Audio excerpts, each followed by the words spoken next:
Colson Montgomery is not going to be the White Sox opening day starting shortstop. I'm fine with the news, shocked with the timing, and let's discuss more on today's episode of Locked On White Sox.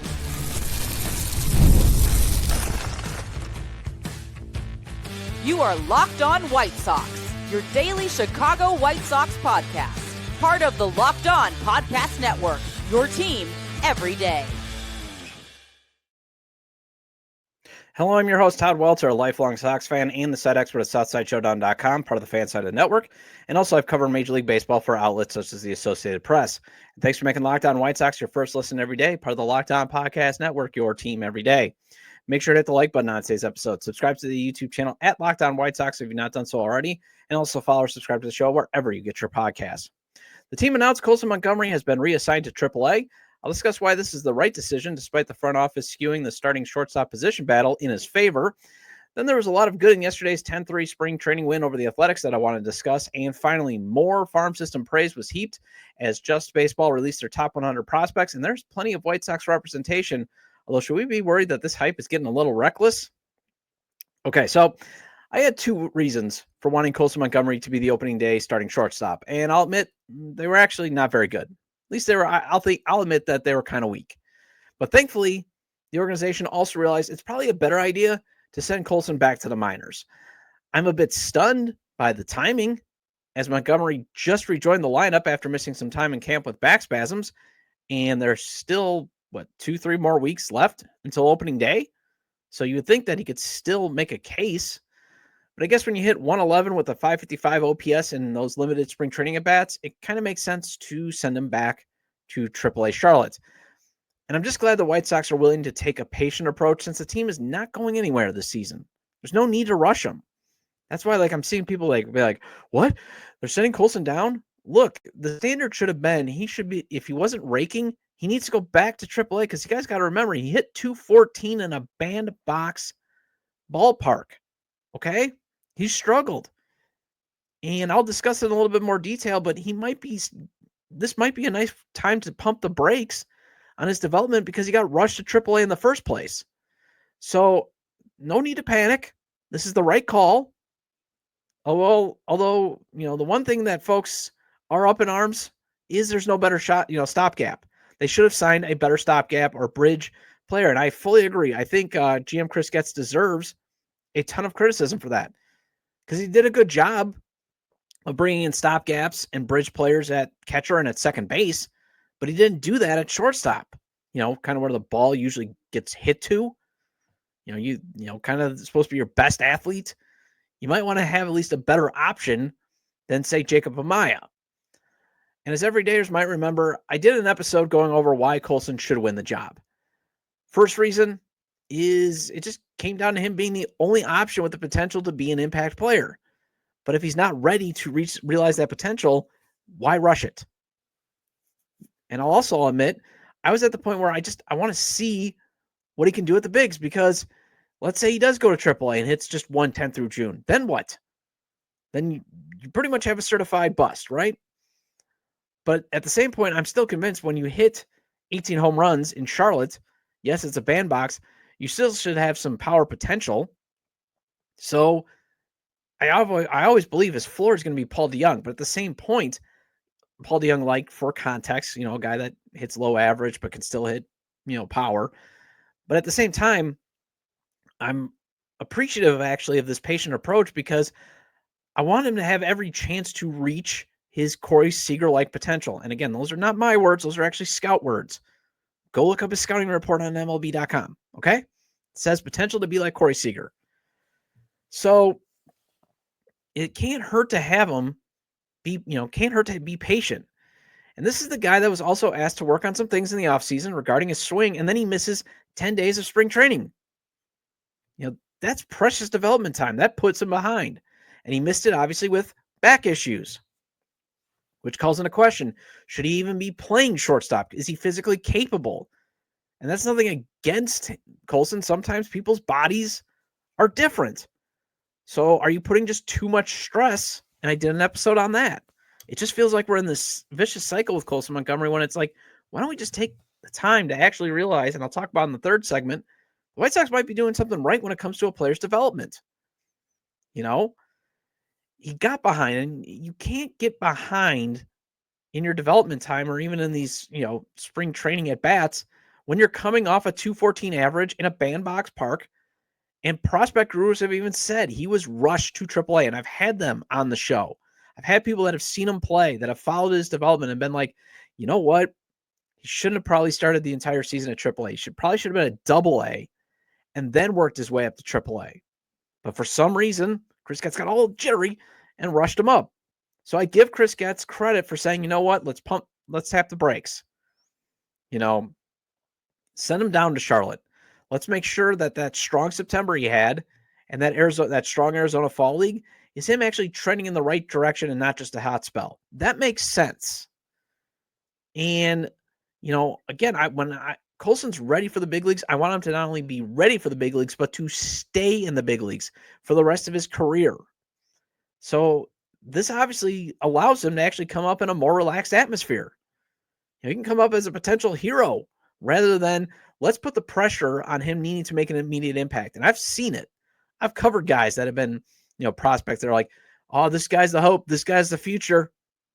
And then they go 0 for 21 and you're like, oh my gosh, he's gone 0 for 21. Not realizing it's a long season. It takes a little bit of time. And I've seen guys go on to all-star careers that hit 184 in their first season. So it's just a balancing act. But again, with all these questions and the fact that you're going nowhere, it can never hurt to err on the side of just being patient. It can't.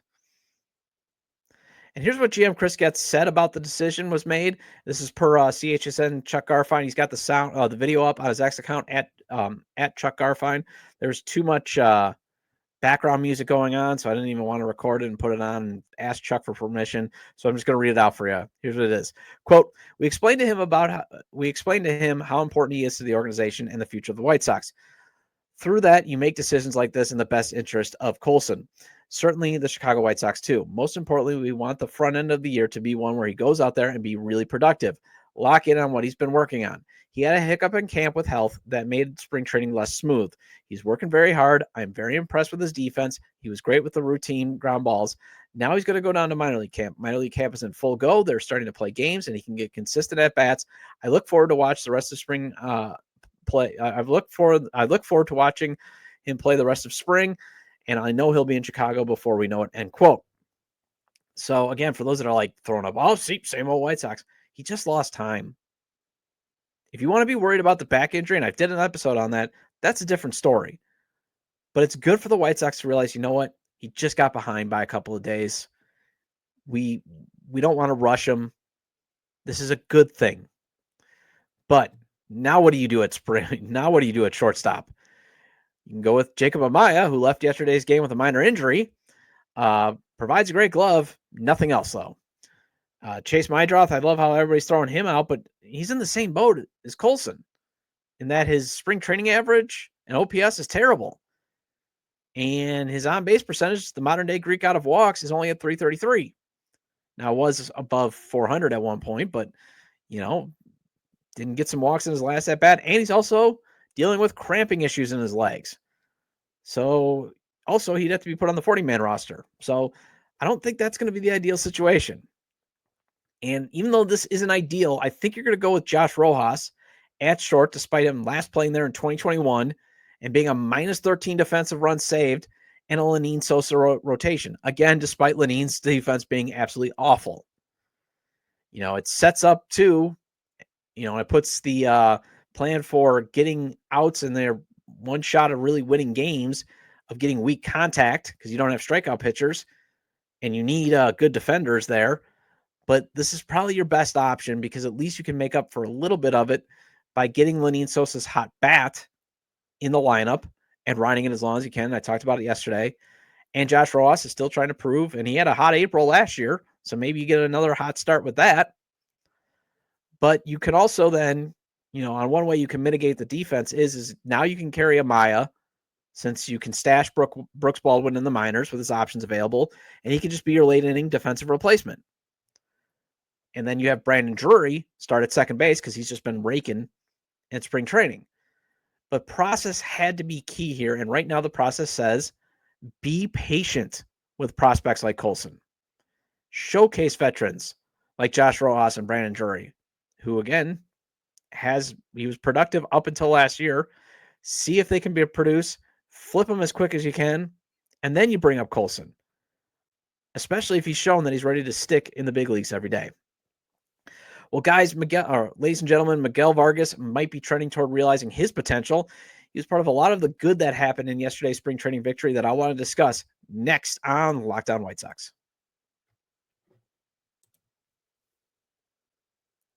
Get the supplies you need from the site for the skilled trades, Supply House. Whether you're in plumbing, HVAC, or electrical work, Supply House is the reliable way to order products online. Their easy-to-use website is packed with helpful resources and the latest product info to help you get the job done right. Plus, with a complete inventory of over 200,000 parts from 400-plus top brands, you'll find exactly what you need, delivered fast from coast to coast. Need help with an order? Supply House offers expert support and an industry-leading service, so you'll always talk to a real person. And for trade pros looking for an extra edge, their free Trade Master program offers exclusive perks like a dedicated phone line, free shipping, and discounts on every order. Thousands of skilled professionals are already taking advantage. Now it's your turn. Join the Trade Master program today at supplyhouse.com/TM and start ordering plumbing, HVAC, and electrical supplies with just a few clicks. Plus, use promo code SH5 for 5% off your first order. That's supplyhouse.com. Welcome back to Locked On White Sox. I'm your host, Todd Welter. Again, make sure to hit the like button on today's episode and subscribe to the YouTube channel at Locked On White Sox if you've not done so already. And if you can't get the show on YouTube, Locked On White Sox is available on all major podcast platforms, so make sure to follow or subscribe on places such as Apple or Spotify. Either way, get your 30-minute fix of Chicago White Sox baseball venting with me. Okay, so Miguel Vargas has possibly reached his Neo moment. He's starting to believe. Or he might be just facing pitchers who are not really using a scouting report right now. Either way, he's got a 917 OPS in spring, including going 1 for 2 with 2 runs and 2 RBIs yesterday against the Athletics. And that one hit was an RBI double. Hey, we're trending in the right direction, folks. And he is now 6 for 19 in spring training with a home run. Now, obviously, he is doing this in the dry Arizona air, but even if he could be at an 800, 850 OPS and hitting that 240, 260 range this season, I'll take that in a heartbeat. Because remember, everydayers, I'm ready to give him another chance. And he's showing that it might be worth it. And listening to yesterday's game was actually fun. I actually had fun listening to White Sox baseball. I know, it's surprising. It's shocking. You know, because once again, I had to listen to it because the Sox, even though they own an RSN, won't carry the game on TV. And ESPN 1000 isn't going to interrupt Waddle and Sylvie for a spring training game, and I don't blame them. So if you have if you have the MLB.TV subscription, you only got the A's radio broadcast. And side note, it was a good broadcast crew. Very good. Anyways, Martin Perez, he also went not so fast when it comes to Davis Martin being the opening day starter. And Kyle Teal had himself a day to give you a pause on whether it makes sense, though, to send him down to AAA to start the season. But when it comes to Martin Perez saying not so fast on being the opening day starter, Jack Magruder of MLB.com, he wrote this when it came to Perez's start. The White Sox will use their 4th opening day starter in as many years in 2025. And the stuff, the resume, and the calendar all point toward left-hander Martin Perez getting the ball. Perez is satisfied to let it play out. Quote, just want a chance to pitch every 5 days. It doesn't matter what game I have when we start the season. What matters is going out there and making 32 starts. I'm here to pitch, take the ball every 5 days, and help the team win games. They have their plan, and I'm going to respect any plan. I came here to do my job. I came here to help my teammates and do my job, end quote. Perez gave up 1 run and 3 hits over 36 pitches and 3 innings in the White Sox 10-3 victory over the Athletics on Monday. He struck out 1, walked 1, and was so efficient he threw another 12 pitches in the bullpen as he stretches out for the regular season. If Perez remains in turn here, he would be pitching on regular rest in the regular season opener against the Los Angeles Angels at Wright Field on March 27th, factoring in the Sox Cactus League off day on March 8th. So makes sense that he might still be in the running just for timing. He's also a veteran, obviously this is back to me editorializing. And I get why he's making the case to be the opening day starter, but I still think you go with Davis Martin since that kick change has been filthy.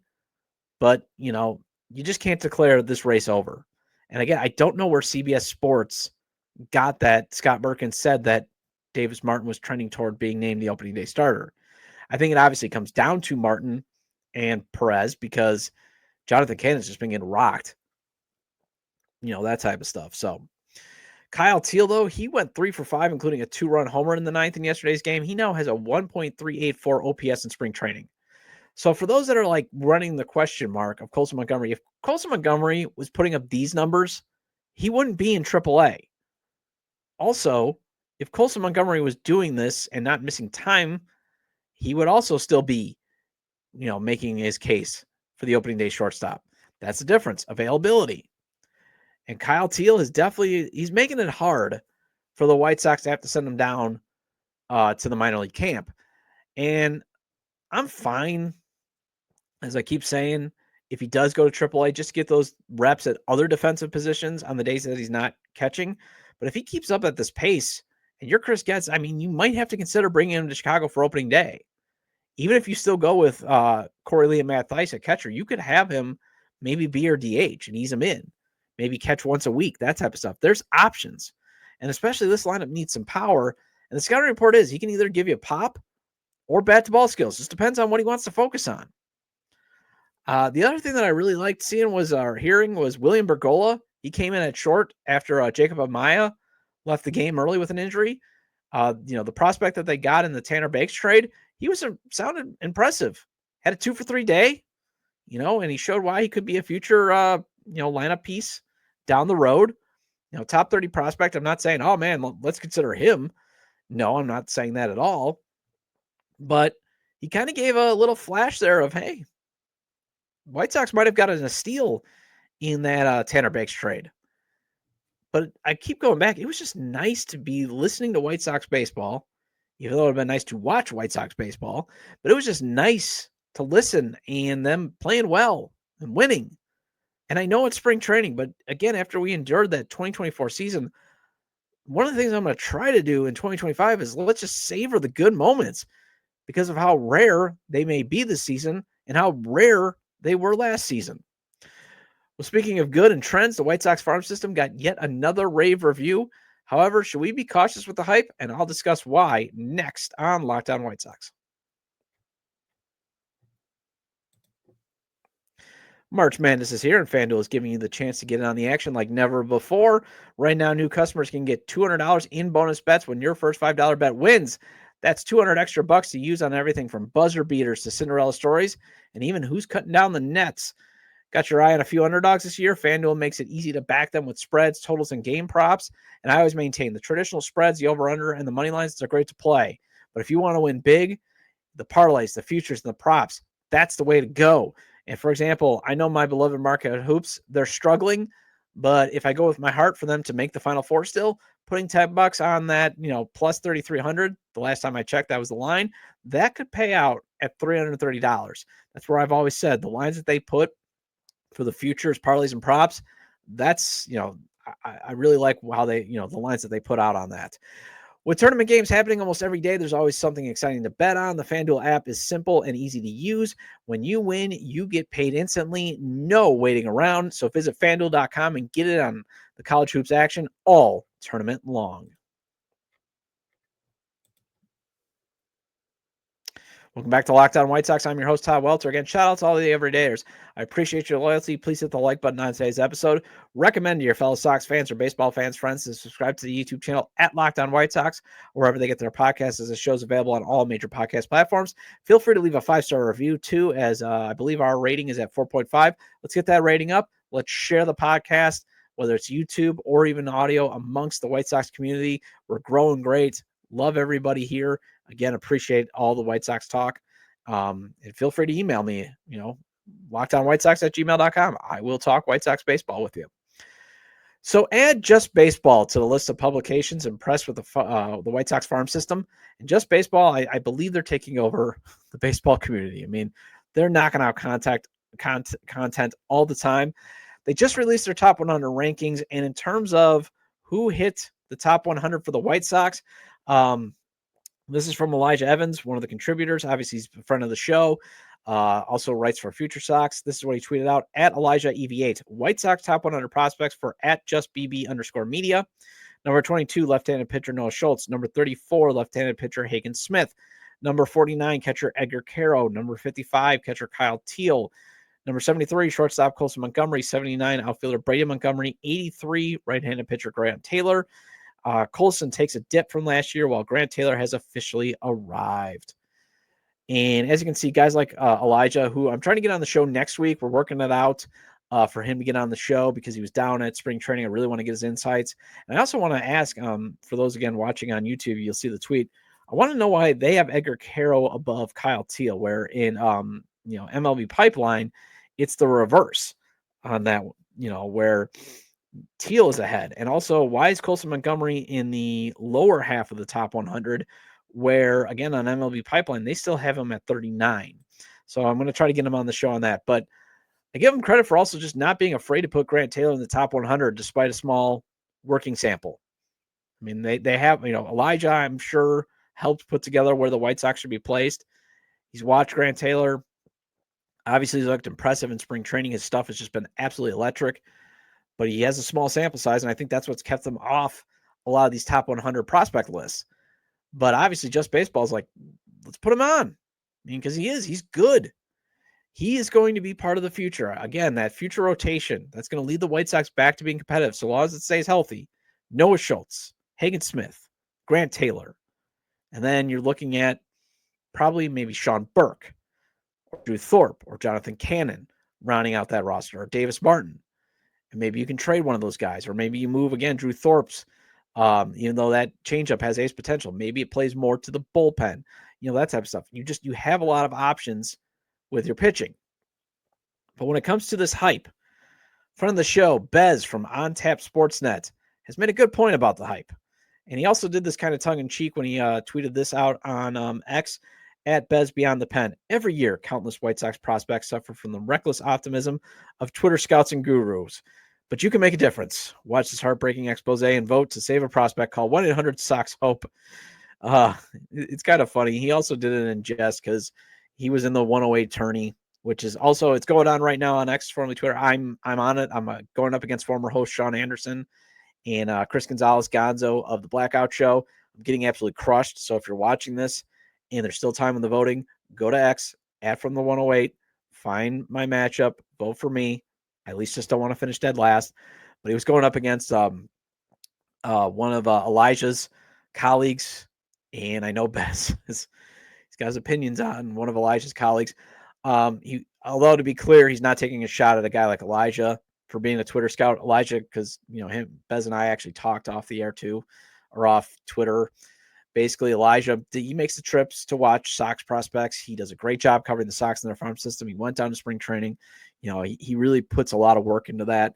So obviously wasn't taking a shot at that, but you do get a lot of hype from some other resources in that. And it's not just resources, it's just fans. I get excited too, I'll admit. But it's a reminder that you need to have balance of being excited, but also being concerned of, is this team capable of developing prospects into sustained big league players? And if you're like, again, Todd, you're talking about prospects again and all this, it seems like the same.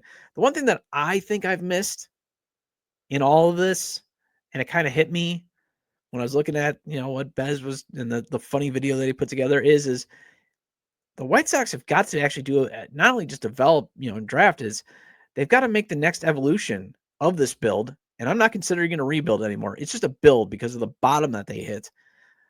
But they have got to make the next evolution of not only developing players, but just developing them into sustained big league players. It has to go beyond getting good prospects, because this organization has shown it can do that. Did it in the last rebuild.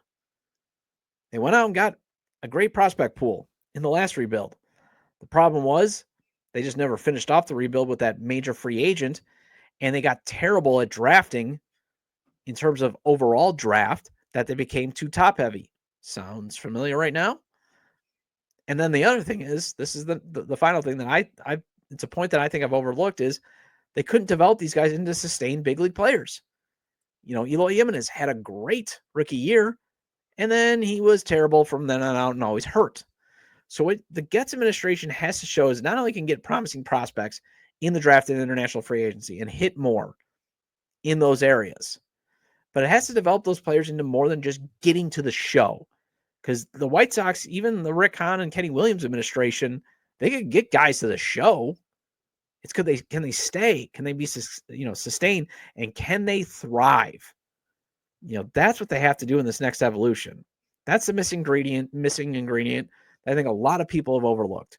And I know Bez has made the point on X, slightly to the degree, but I think that's just been definitely overlooked when you look at guys like Eloy Jimenez and Yohan Moncada and Michael Kopech, all talented, all got to the big leagues. But what was the organization's part? They couldn't get them to buy in or work hard enough to thrive. Also, the franchise was so poorly led and so outdated that the players looked unprepared and over their head. And that's another reason why they didn't thrive. So this has to change. It has to be, not only can this team find players in the draft and international free agency during this build, so this madness of having to stop trading, valuable players stops. Well, okay, at least it stops only because the team needs a prospect boost. It's going to probably still continue as long as Jerry Reinsdorf is the current owner, because he won't pay the going rate of value players. But at least that shouldn't be the other excuse, because that's always been the other excuse lately. About why the White Sox have to trade their veteran talent. They have to trade their veteran talent, obviously, because they don't pay them, but they have to also trade their veteran talent because it's like, well, we need to replenish our prospect pool because we're not doing a good enough job in drafting or international free agency. So that's obviously number one. But then it has to, again, get these guys not only to the big leagues, but also they can stay and contribute at the big leagues. That's the key. That's the missing sauce. So that means players are prepared to win the game in front of them.